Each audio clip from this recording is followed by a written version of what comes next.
আল্লাহকে ভয় করে তওবা করো, এমন তওবা যেন আগে তোমাদের নসিহত হয়ে যায়। কি হয়? আগে যেন তোমাদের নসিহত হয়ে যায়। দোস্ত বন্ধুগণ ভাই, এতক্ষণ ধরে আপনারা শুনছিলেন ওলামার মুখ দ্বারা, জবান দ্বারা বেরাদার মিল্লাত ইসলামিয়া আকাইদের ব্যাপারে আপনারা শুনছিলেন। আমি অল্প দু চারটি কথা শুধু বলবো যে আপনাকে আমাকে কি করতে হবে? তওবা করতে হবে। কেন তওবা করতে হবে? যে আপনি আমি আপনার চলতে ফিরতে উঠতে বসতে গুনাহ করি। ব্রাদার, একবারও কিন্তু আপনি আমি আখিরাতের ব্যাপারে ভাবি একবারও চিন্তা করি না। আজ এই বাড়িওয়ালা আজ থেকে 40 দিন আগে তিনার ইন্তেকাল হয়েছে, তাই কি না? 40 দিন আগে ইন্তেকাল হয়েছে, কিন্তু উনি কি জানে যে আমার এই রমজান মাসে ইন্তেকাল হবে? জানে কি? জানে না। তো আপনি আমি কি জানি যে আমার কখন মওত হবে, আপনার আমার কখন মৃত্যু আসবে? আপনি আমিও জানি না কখন আল্লাহর মালাকুল মওত চলে আসবে, কেউ বলতে পারে না। পারে? বেরাদার মুআজ্জাজ সামাইনে কেরাম, একটা মিসাল দিয়ে আপনাদের স্বপ্নার দিয়ে বোঝায়। যেমন আপনি আমি বেরাদার, আপনার ইমাম সাহেব যদি আপনাকে আমাকে জিজ্ঞেস করে, আপনি তওবা করেন, আপনি নামাজ পড়েন, আপনি আল্লাহর ইবাদত করেন, আপনি এক আল্লাহকে রাজি করেন, তখন আপনি আমি বলি কি আপনার আমার সময় আছে, আপনার আমার টাইম আছে, আপনার আমার কাছে আপনার এখনো দিন আছে, আমার বয়সটা এমন কি হয়েছে?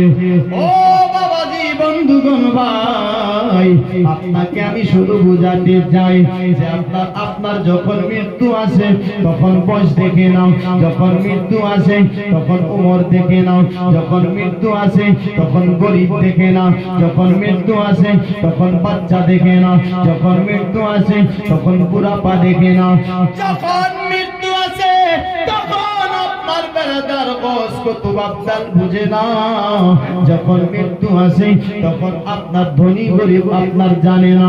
বেরাদার মওত আসলে আপনাকে যেতে হবে অন্ধকার কবরে, তাই আপনাকে আমাকে রেডি থাকতে হবে। কেন মওত বলে আসবে না, আপনাকে কাউকে বলবে না যে আপনার কাছে অমুক তারিখে যাব, আপনি তওবা করে নিন। হে বেরাদার, আপনাকে আমাকে তওবা করে রাখতে হবে। কেমন করে দেখুন, যেমন আপনি আমি যদি দিল্লি পাঞ্জাব হরিয়ানা যাই, যেতে হলে যেমন আপনাকে আমাকে আগে টিকিট বানিয়ে রাখতে হচ্ছে, যেমন টিকিট বানিয়ে রাখি যেন সিট পাওয়া যায়, আপনার গাড়িতে চাপবো, চাপার জন্য আপনার 1 ঘন্টা আগে আমরা স্টেশনে চলে যাই। কেন যাই? একটাই কারণে, যদি আমরা ঠিকভাবে পৌঁছাতে না পারি তাহলে ট্রেন বার হয়ে যাবে, ট্রেন যদি বার হয়ে যায় আর যাওয়া হবে না।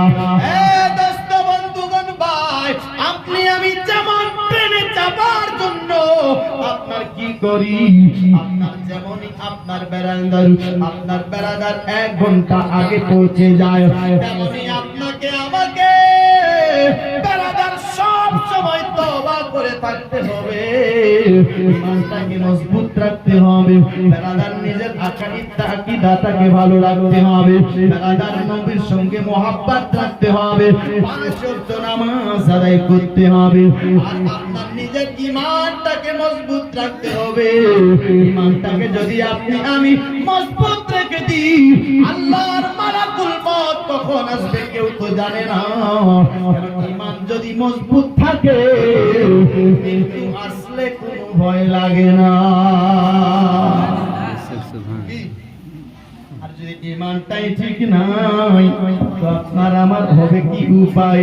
আপনি চিন্তা করে দেখেন ভাই, বাবার আপনার আযাব আছে, হাসরে আযাব আছে, আপনাকে আমাকে সব জায়গায় আপনার বেরাদার শাস্তি পেতে হবে।